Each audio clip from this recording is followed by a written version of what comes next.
and welcome to the Religion and Popular Culture podcast, where we talk about religion, popular culture, and everything in between. I am Vivian Asimos, your anthropologist of religion, and I am here, as always, with the sociologist with the most theologist, Alan Thomas. Alan, how are you? I'm very well, thank you, Vivian. How are you? I'm okay. I need to apologize for my voice for all of our lovely listeners. I'm going to have the sexy, raspy voice for today. I feel fine. I'm not ill. But for some reason, my voice just decides to leave my body every single morning. And I don't know why. So I'm slowly recovering from the morning of not being able to speak. So... No, I hear you just before Christmas. I wish I had a better reasoning, like I was actually ill. But no, yeah. I'm fine. Everything's fine. I just occasionally cannot speak when I wake up in the morning, which my husband finds hysterical. But I am deeply unhappy about it. Yeah, just before Christmas I had COVID. I'm not saying you've got COVID. But, which is partly why this episode is coming out so late. Because we were due to record and then I just came down with the plague. So it's not fun to be raspy and so forth. But if you feel fine, then that's good. Yeah, I feel fine. Unlike, I know that you are not feeling fine, which is why we did not record. No, it definitely did knock me for six, I have to say. Well, we're not talking about ourselves today, Alan. What? I know. We're always talking about ourselves. But today, as our finale episode, we're going to do the very not academic school thing as we did last time. Last time we tried to wrap it up like we're teaching a course on religion and popular culture, where we're like, remember all the things you learned before you take your final. But this podcast doesn't have finals, so why we were doing that, I don't know. But so instead, we've been getting emails and Twitter threads. Oh my god, I can't do anything today. We've been getting Twitter threads and emails and conversations on all sorts of different platforms about our podcasts from you lovely listeners. And so I've gathered about, I think, three or so things that I thought would be worthy talking about, and we can respond and have a conversation, because Alan and I always like to say that you learn the best through dialogue, not through lectures, and unfortunately the podcast format means it's a lot of what seems like lectures if it's just Alan and I talking into a void. So this is a really lovely way of actually having the dialogue part that I think we both far prefer. Absolutely. So sorry. Our first one comes from Roel, who I think we have heard from before, and I'm very sorry if I am pronouncing your name incorrectly. That goes for everybody that we're going to be talking about. Roel messaged us on email quite a while ago, just following our episode on Dune. And had a bits to say. He started by also talking a little bit about the conversation around jihad, which I wasn't going to talk about, but I think it's worthy mentioning. I think at the time when I was talking about jihad, I had said about how in kind of Western, at least in the United States and in the United Kingdom, because you also said this, that we tend to think of war as the active physical violence thing. And often for many Muslims, jihad is a spiritual inner war, and the difference in that understanding. And Roel pointed out that actually, at least I think they said they were from the Netherlands, that there it was very much more of a spiritual thing as well, even though obviously the Netherlands has their own problems with Islamophobia. So, things like the war on Christmas was one of the examples that they used, as obviously that is not an actual physical war. It is a metaphysical one that is going on, an ideological war. And I think that was a really good point. So I wanted to kind of make sure that I pointed that out, that actually that we might have been a little bit of smearing a wider brush on things that probably should have been a bit more nuanced. But the thing that I wanted to focus on was in that episode, we were also talking about that there is a script writer on the movie Dune, the one that just came out with Timothée Chalamet, and that writer had said something about how the way that Dune was written in the book the way that it was very white saviory, and some of the conversation around Islam was more okay in the 1950s, when I think the quote was, when Islam was not a part of the world. And obviously we both pointed out that Islam was a part of the world in the 1950s. And Roel pointed out that John, and this is where I start quoting the email, a white Anglophone who I suspect is also secular but with a Christian culture and financially well off. What would our refer to as part of our world?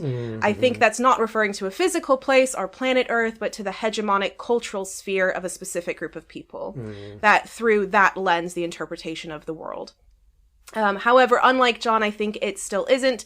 Islam still isn't part of our world, though in a different way than before. It used to be seen much more like a non-issue, as we barely interact with it. Nowadays, it's no longer a non-issue, despite it not being part of our world either. It's been placed in opposition to our world, which I think is really interesting. A fact that we're often very painfully reminded of. Vivian alluded to this when she mentioned asking her white students if they had ever been the only white person in a room. I think this is really interesting because when you mention it being placed in opposition, that still makes it part of it. Because it's present when I think the opposite of being like love, I think a lot of people think of love and hate as being opposites, but it's love and complete ignorance and not seeing it at all. And I think that when we were talking about Islam as part of the world, obviously we were talking about that cultural hegemonic sphere of the social world. And we probably didn't do a good enough job talking about that because I think, talked a lot about the historical relevancy of Islam. But I think the historical relevancy is important in order to understand the impact that had on the developing social worlds that we live in. We just didn't acknowledge it. Yeah, and I think as well, this screenwriter's framing of our world, it's very elitist. It's that suggestion of if he's not placing it in a opposition sense, there's still an element of, we have now allowed it into our world, or it is now. I keep coming back to Tyler, but there's something almost Tylorian about it. Of it's evolved to the stage now where it's part of our world. And then if it is in opposition, it's because it's different to our. Again, I'm putting massive inverted commas around our here. The idea of white Western values in conflict with Muslim values. I think that's certainly some of the framing there as well, or could be. I would have loved to. And I think Roel kind of points out also, probably a little bit more quietly, but that question of what is our, when you say our, right? There's an implicit understanding of what that involves. Yes. And I think Roel points that out very quickly at the beginning, a white Anglophone who is secular but with a Christian culture and financially well off. That is a very specific world. And there are a lot of other aspects that world is being influenced by, but they are ignoring those influences or seeing it as an enemy of, rather than acknowledging the heavy presence and impact that the Islamic world has had on us. And, a lot of this comes back to power as well. Why is this the dominant narrative? Well, it's because of power. And it's reminding me of the 20th century secularization debate, where it seemed like, society's getting secular because institutional Christianity's in decline. Christianity isn't as important in public life as it once was. So it goes back to what Roel's saying about this white secular Anglophone with a Christian influence, that Christianity's trickling away, we're now secular. And of course it's religions like Islam that actually provide a counterbalance to the secularization thesis. We've recently had census results in the UK where all the headlines are about religion being in decline because Christianity is in decline in those results. But all the other so-called world religions are experiencing a boost in numbers, most notably Islam. Islam has experienced a significant boost in numbers in the UK, according to the census. And I'm not going to go off on a tangent about the pros and cons of the methodology. I think we of the could probably census. do a bonus episode at some point, Yeah, maybe that could be during our quite break. fun. We can have a breakdown of the Yeah. conversation of the census. Yeah. But the graph that's often shared in response to the census result. Have you seen it? There's a graph of how the census results compares to 2011 and 2001. I have not, no. And what is noticeable there is not just no religion going up and Christianity going down, but also Islam going up. And it's almost like a visual representation of the screenwriter's idea of Islam becoming part of our world. Yeah. So it definitely reminds me of that conversation around secularization and how it's been challenged by religions like Islam, because secularization is a very white idea. It's a very white Christian idea. And when you read, because of course the secularization thesis is a bit passé now, but when you read early sociology of religion that discusses secularization, they're always talking about religion as Christianity. Always. Or at the very least applying Christocentric ideas to other religions. So if religions aren't doing things like Christianity does, then, well, it's not religion. Yeah. And that's one of my gripes with that. I think in that episode I mentioned Talal Asad because he's someone that has worked a lot on Islam, and particularly Islam as a discursive tradition, which I think was the focus on Talal Asad at that point. But Roel might be interested in at least reading maybe about what Talal Asad has said, because Talal Asad is very difficult to read. If you're feeling up for it, definitely give it a try, because it's worth it. It's worth the struggle, but if you he has a lot to say about that power dynamic. And particularly the way that Western cultures have viewed Islam over the years, and particularly from an academic point of view, because he was an academic, obviously, so he had a lot to say about the way that white academics talked about religion more generally, and Islam specifically. And I think that it both reflects a lot of what Roel is saying, as well as kind of provides a counterbalance to it. In the sense of, you're right, like, there is a very specific world that he's talking about, a very specific hegemonic social world that he's talking about. But I think what we were trying to point out is that's kind of like a horse with blinders on, and that as much as the horse is only seeing that much, there is the whole rest of the world there. And that often the issues that we are talking about as sociologists and anthropologists is those things, the other parts that people aren't necessarily seeing because they have their own social blinders on. And we're trying to, I know that it's a problem that we do a lot as teachers, is we're trying to take the blinders off of students, and how difficult that can be. You know, that was why I made that comment to my students about, have you ever been the only white person in a room? Is because they have those social blinders on. They don't realize that being the only black person in a room, or the only brown person in a room, can be isolating and can feel a certain way, because they don't think about it, because they have those social blinders on. So yeah, I think that's what's really fascinating about Roel's responses. So we're gonna move on now to Che. At least that's their Twitter name. Who had a conversation about our board games. Che has also had a Twitter thread previously as well that I think I mentioned in that episode on the board games, so I feel really bad that I keep talking about their Twitter threads, but they're very good Twitter threads, which is why I bring them up. But Che is apparently a tabletop role-playing game designer, which I think is fascinating, and I would love to have a conversation with you, especially because I'm thinking about my next book being on tabletop role-playing games. But I'm going to put that aside until I've actually finished writing this book, and we can talk a different time. They were focusing a lot more in their Twitter thread on responses to other tabletop role-playing game designers, rather than to us. As the podcast, but I still think that some of what they said was really fascinating, and stuff that I do want to talk about. They pointed out that the focus on the episode was a lot on pedagogy and using board games as a way of teaching about religion, rather than on talking about board games as religion, which is, I think, a little bit more of what we might typically do on this podcast. And they said there are a ton of games coming out which have come out in the last few years, which could be more or less simplified down to questions of where it is that we encounter the sacred and special, the numinous, how we build communities.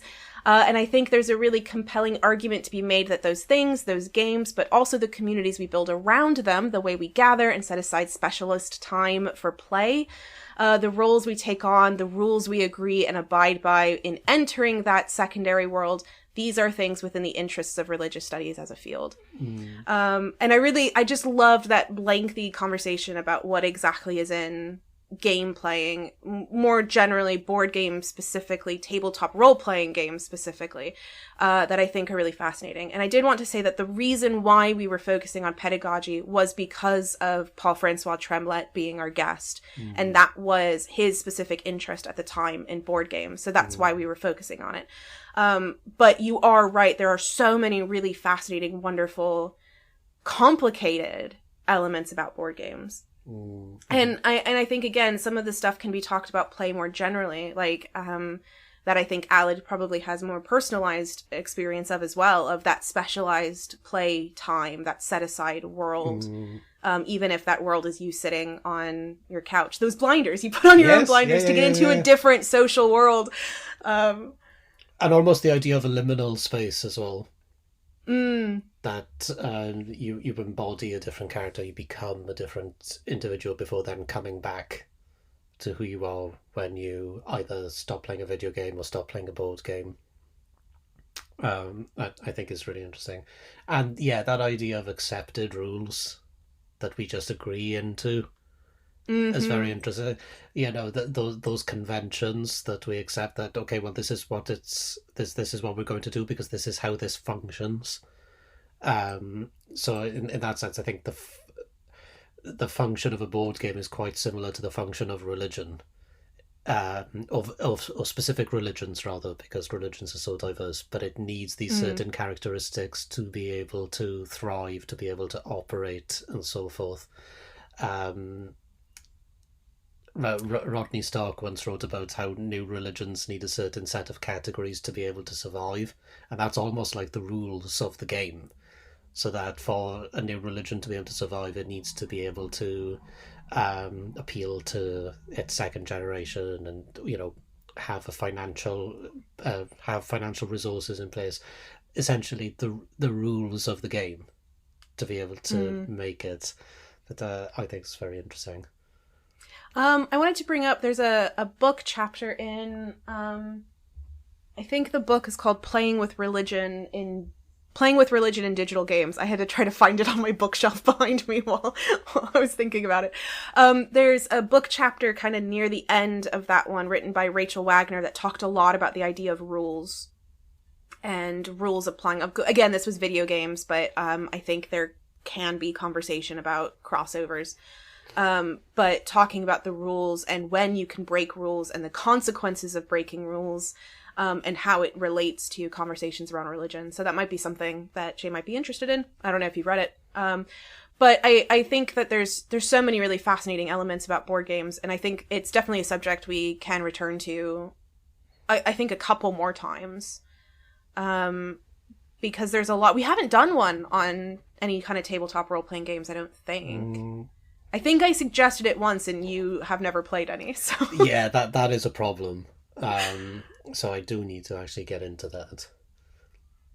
Maybe I'll DM us a quick thing. I'm not very good, but it'll at least give you a... Yeah, that would be good fun. But the good news is if you're not a very good DM, then I won't know any different. That's fair. So it'll be the best DM experience I'll have ever had. It'll also be the worst, but let's not focus. Let's be optimists. It will be the best experience of being DM'd that I have ever had. So yeah, maybe we'll definitely return to it at some point, especially if I end up writing a whole book about it. But we'll see. But yes, I wanted to point those out because I think we didn't spend enough time talking about some of the other things. But yeah, board games are lovely. That's what that comes down to. Oh, all right. So we also got a lovely email from our listener Alice. And Alice actually was really wonderful and had responses to a couple of different episodes. And I'm going to make sure that Alad reads the actual email later because I've copied and pasted sections of it into our notes. So Alad is only reading like parts of this. But they actually linked to the episode specifically as well, which was really handy because sometimes I was like, we said what? Yeah. And so I was able to go back. But Alice, there was a couple of things from Alice. First of all, Alice mentioned separately that they were involved in doing Slenderman stuff. And I didn't put this in our notes, but I wanted to specifically mention it because they said something about like if I would be interested in still talking about it. And of course I am. And I think I might have responded to you with saying that. I hope I did. If not, email me again so I remember to. But yes, so you know, Alice also has connections to Slenderman, so obviously they are already amazing. And then, so they started with a response to our episode on world building and religion. And they said that over the past year or so, I have been working on a very messy draft of notes and sources regarding the process of imagining a constructed religion. Most of these sources are about basic religious literacy, as well as some frameworks for breaking down a religion into parts. I.e. the 3 Bs like belief, behavior, and belonging. Most resources I find are about building a pantheon or other highly simplistic approaches to world building, which might fit some projects, but are not the kind of thing I'm interested in. Sounds like our kind of person. Yeah. I've also tried to take note of some more nuanced and interesting portrayals of religion in fiction. Cool. If either of you are interested, I could share the document, as messy as it is, as well as some of my own previous attempts to create constructed religions. Also, if you've heard from other people on this subject, I'd love to get in contact with others who are interested in this topic. I would love to see this. I'm really fascinated in, we were talking about this in that episode of if people are actually making things, that we were really fascinated in being able to see what they're doing. Because obviously we're only approaching things from this kind of academic religious studies background, that we're not creative people. Like, No. we'll just critique other people's creations, but we're not going to do anything ourselves. We're like film critics. Yeah, but I am so fascinated in what this looks like. Yeah, and absolutely. This sounds how really this comes cool. together. I do want to say that as far as academics are concerned, I think some academics would probably be interested in the way that we are, of we'd be really fascinated to read it and potentially give critiques, but I don't know if we actually will, because again, it's not like I know what I'm doing when it comes to actually creating anything. Yeah, and I think freedom and the freedom to do whatever you want is what this is all about, really. Yeah, exactly. I mean, it sounds amazing. It sounds so fascinating. But I do think that maybe, potentially, our tabletop role-playing game designer, mentioned previously in Twitter, might be someone to talk to about this. That sounds like 2 really creative people who are making beautiful things. That are the kind of stuff that we love to see as academics, of actual, real portrayals of religion. I think that might be a really a much better pairing, but I would still really love to read it. I think it would be fascinating. Now, Alice also had a conversation about our live music. Well, I think specifically it wasn't live music, as we were the episode itself was about American Idiot. And specifically I the often GVs go of on Suburbia. tangents about live music, don't I? But yes, we one ended of up my talking about live things. music because Alad is on the podcast, and but I think because we got sidetracked with the fact that you at the very end of the episode for some reason decided to mention I've just remembered. Yes, the amazing like baptism moment on stage that you were just like, oh, I know we've got like an hour in this podcast, it is already probably too long, but I'm going to mention this thing. in my defense, yeah, I had completely forgotten. It just came back to me at that moment. So I don't know why I mentioned this in the podcast. I did not go back and listen to it because listening to my own voice is horrendous, and I do it enough when I'm editing. But at some point I apparently mentioned the Flowbots, and I think this might have been because we were talking about protest music, and I had mentioned that Flowbots was my protest music growing up. And Alad recently listened to Fight with Tools, which I think was a 2008 album, which was an amazing experience. Which I think holds up. It is surprisingly holds up. It is surprisingly still good. There are some parts where I kind of had a little bit of you could do better now, but Yeah. but a lot of it was still pretty good. I was really excited about it. But Alice also was super excited by the Flowbots. Cool. Which I never thought that I'd be having a conversation about the Flowbots because of starting a religion and popular culture podcast, but here we are.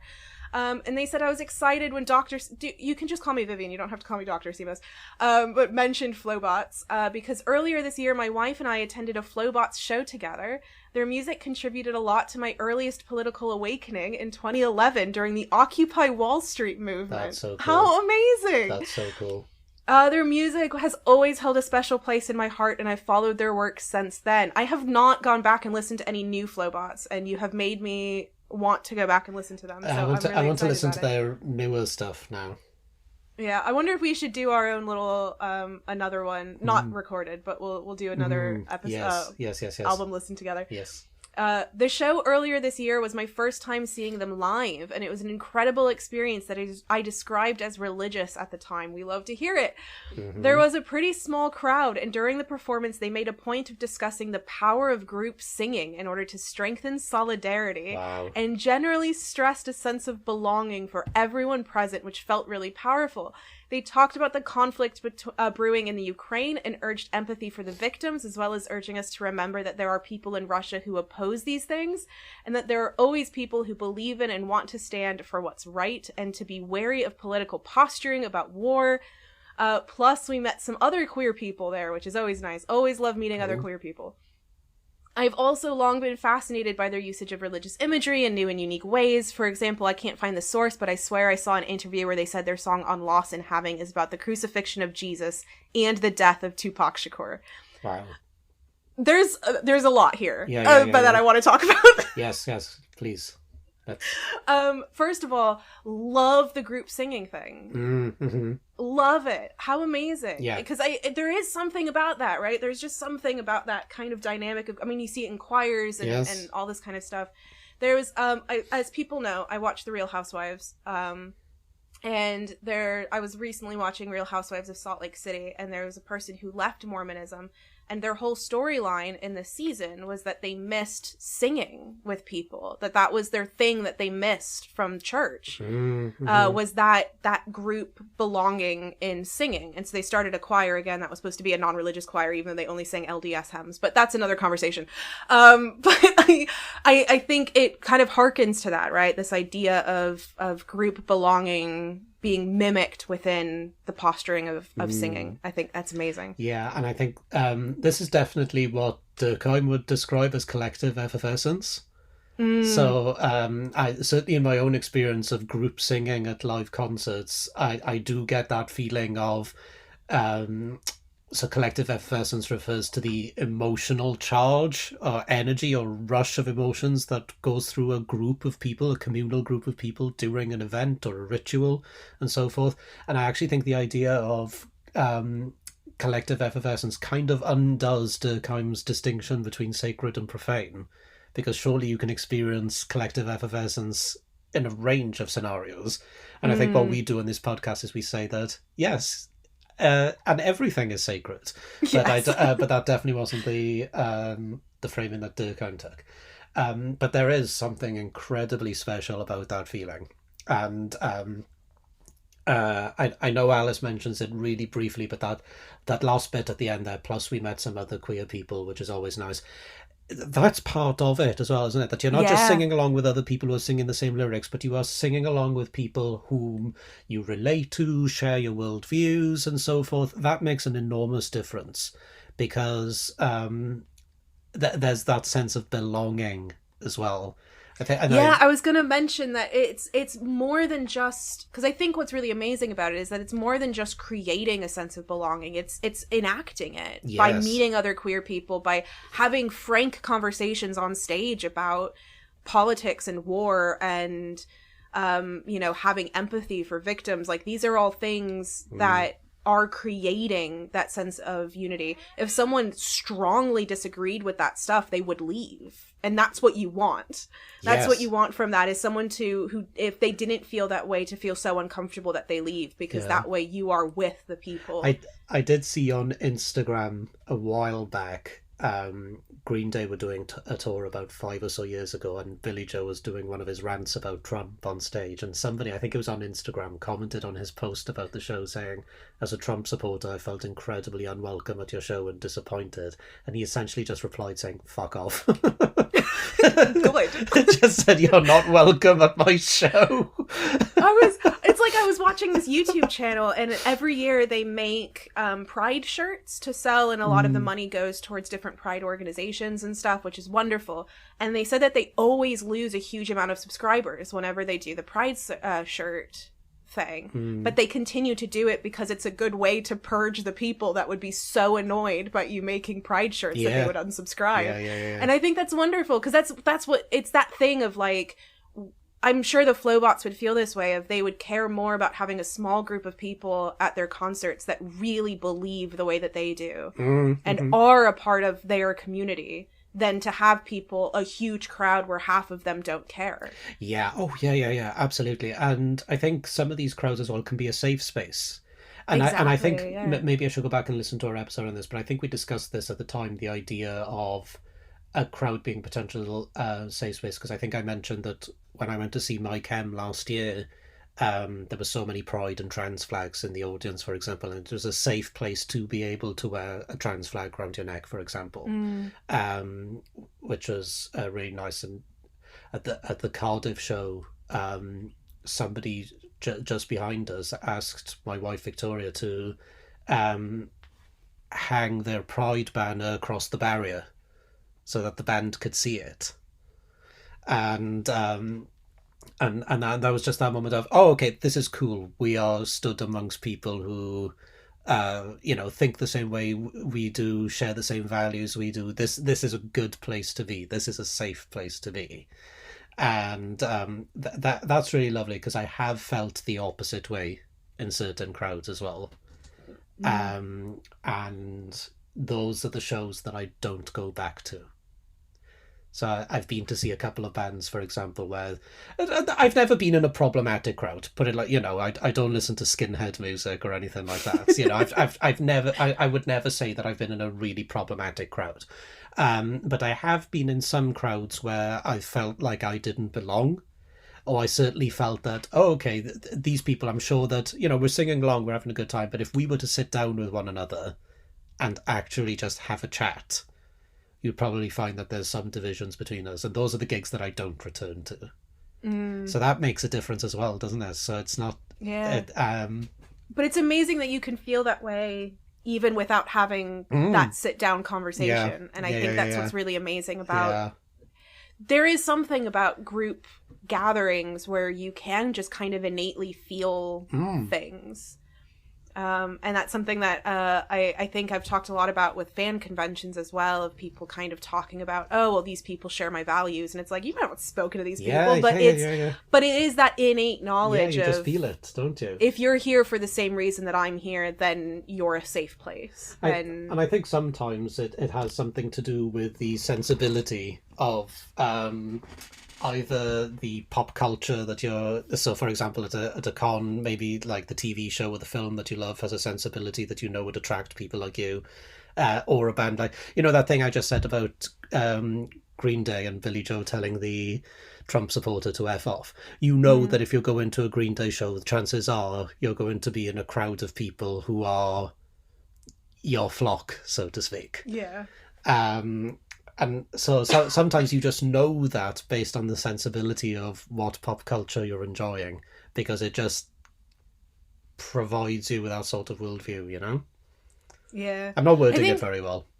And I think part of the reason I'm not wording it very well is because sometimes it is something that you just feel. It is that innate. I think, I don't know if it's exactly this, but there's a thing that I think Gilly Paulsey stressed. He's an anthropologist. It's in an article. I can always link it if someone's interested, but it's called enskillment, which is this process of learning that isn't the way that you think of as learning. Mm-hmm. So it's not just that someone sits down and says, well, here's how you do this, or you read that in a book or something like that. It's that innate, learned, bodily, kind of instinctual thing that you learn only by doing, only by being with the other people who also know those things. And that by being there and doing those things over time, you grow that skill of being able to do that. Mm-hmm. And so I think there's something in there. And I think it's a lot of things that queer people learn very quickly that I think sometimes non-queer people take longer to learn, but they can, is knowing that innate sense of knowing, I think, happens a lot faster for certain people who are on those social boundaries or outskirts completely, rather than people who are trying to support those who are on the outskirts have to start to being around them to learn how to do that as well. But yeah, anyway, I'm sorry that maybe I'm not sorry that we've been linking a lot of academic stuff as we respond to this, but I'm hoping that someone finds it interesting. Well, I think sometimes it can be reassuring to know that academic things do matter. Yeah, someone has thought of this. Yeah, that we aren't just shouting into the void and so on, that actually we can enrich conversations with, because, I'm to get on my high horse a little bit, sometimes I'm really skeptical of this idea of where, social change will always happen in universities and so forth. I think, will it though? Will it? Yes and no. I will be honest, I don't know how much that's true. I don't think that if it is, that it's true because of academic literature. I think it's true because of what we were just talking about, right? Yeah, and I think some of the most right-on people I've ever met are students.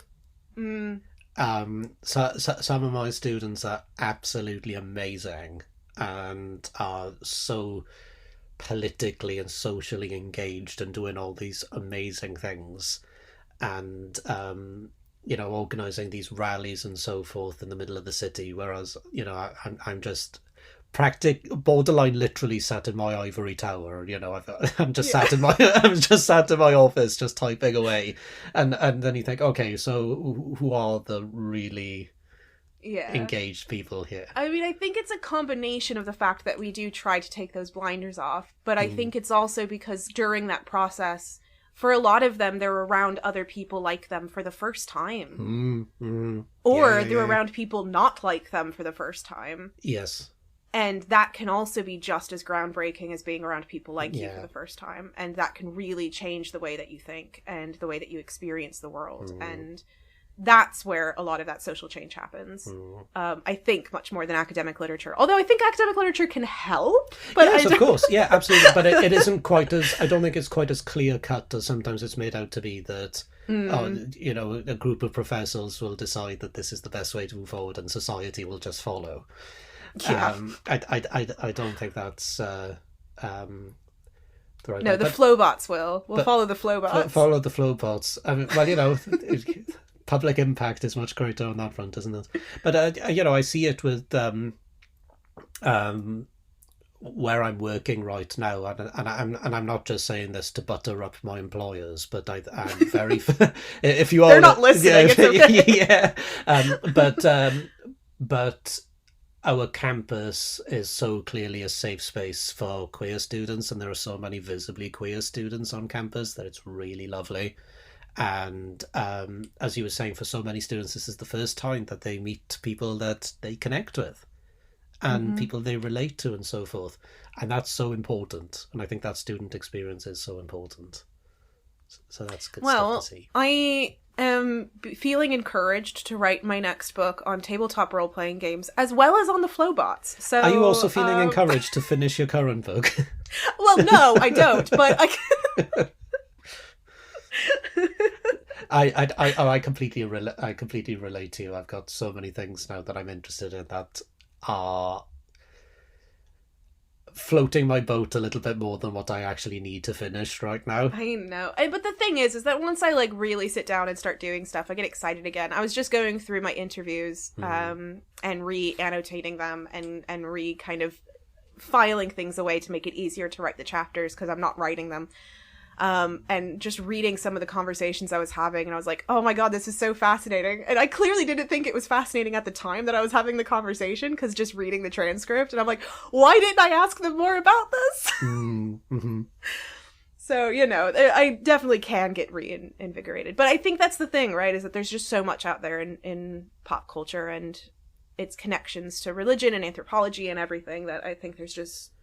Yeah, absolutely. And it says so much about the world we live in. I remember, this is going to sound like a really random tangent, but there is a point to this. You know Richard Osman, the guy from Pointless? Yes. So for any of our overseas listeners, Pointless? Yeah, it is Pointless, isn't it? That is the name of the show. It is, yeah. Pointless is a BBC quiz show that airs daily, and there is a person on the show who's almost like their fact checker, the person who knows all the answers. He's a very knowledgeable man, and he said on Twitter a while back that sociology and media studies have been, you know, long derided as Mickey Mouse subjects, but they're actually the two subjects that, and I, you know, I'd throw anthropology in there as well, don't worry. I'm sure. They are the two subjects that actually tell us the most about the world we live in right now, and that really did strike a chord with me, and that's why I enjoy talking about religion and popular culture, because so many people may see the title of our podcast series and think, oh, they're going to talk about how Luke Skywalker's like Jesus, and I mean, maybe a different day, but yes. and so on, and I'm not saying that's not interesting and so on. It is, but there's so much the avenues you can go down in discussing religion and popular culture. How you do end up talking about you know, Trump's politics, for example, or you talk about how people play tabletop games and so on. It says so much about the world that we live in. And of course, yeah, I would add anthropology to that, but here's my controversial hot take. You know, qual sociology and anthropology are pretty much the same thing. We've had this conversation before. They're not that different, are they? You know, that's my hot take. One day I'll share it on Twitter, or Mastodon, or wherever the cool place is now, and I have no doubt I will get absolutely incinerated by loyalists to their discipline. But let's be real here. I find that I'm using so many anthropologists in my work right now. That's because we're the best. Because it just suits what I want to do. Maybe you're just really an anthropologist is what's happening, rather than... Well, it's funny you should say that. Somebody earlier this week, I think they just saw the abstract for my book online, and I was having a chat to them, and they assumed I was an anthropologist based on the way that I described my work. So, yeah, I think those boundaries are quite blurred. Quick thing that's going to rope back to our very first conversation with Raoul. When I was first learning anthropology and sociology and stuff, and I'm wondering if this is the same for you, who did you learn was the founder of fieldwork as a method? Malinowski, Bronislaw Malinowski, the very first anthropologist and sociologist, as well as many, many other things, who did fieldwork, was an Islamic scholar. Right, okay. But we learn Malinowski. This is the social blinders, the social impacts. The way that me and Ala do research is thanks to an Islamic scholar, not thanks to Bronislaw Malinowski. But we don't know that. Yeah. And there's a similar thing in sociology with the founding fathers of sociology, which is a horrible term anyway. But when you look at when you look at general academic texts on the founding fathers of sociology, it's Marx, Weber, Durkheim, and Simmel and so forth. Rarely does one mention Du Bois, who was a person of colour. Yep. And unlike those other scholars that I've just mentioned, Du Bois actually went out of his office and spoke to the people he was studying. He actually did do fieldwork. And yeah, he was a hugely influential early scholar of early sociologist of religion. In fact, I think he was the first African American to ever be awarded a PhD. And only more recent texts on the sociology of religion, for example, obviously I read sociology of religion texts, mention Du Bois. And I did see a really lovely Twitter thread about him the other day about how his work is actually very relevant for us now in the 21st century, particularly regarding black rights and so forth. But yeah, it's always the big white dudes. Well, yes. And rarely any mention of Du Bois, but yeah, Du Bois exists. So listen to these two white people tell you. Yeah, well, I know that's part of the problem, isn't it? But we're trying. We're trying. Well, I don't know if that's a depressing note or a great note to end our season on. Let's frame it as a positive note to end on, in that there's work to do and we can do it. We will do our best, which is the best you can do. Which is that's quite right. So we will see you in a couple of months' time for the next season. But in the meantime, I don't know, be good to each other, read stuff. Yep, be excellent to each other. Group sing. Yes, absolutely. Do you, on group singing, Vivian, do you have any live music plans for this year? No. I have got...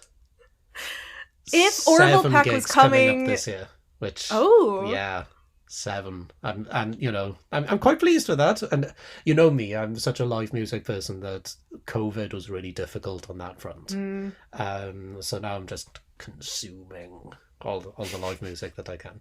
So yeah, I've got 7 things coming up. Choo choo.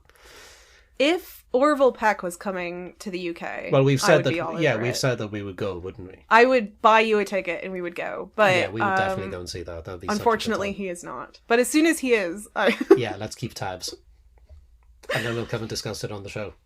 Yes, definitely. Well, thanks everyone for listening. Thanks, folks, and take care. Bye. Bye.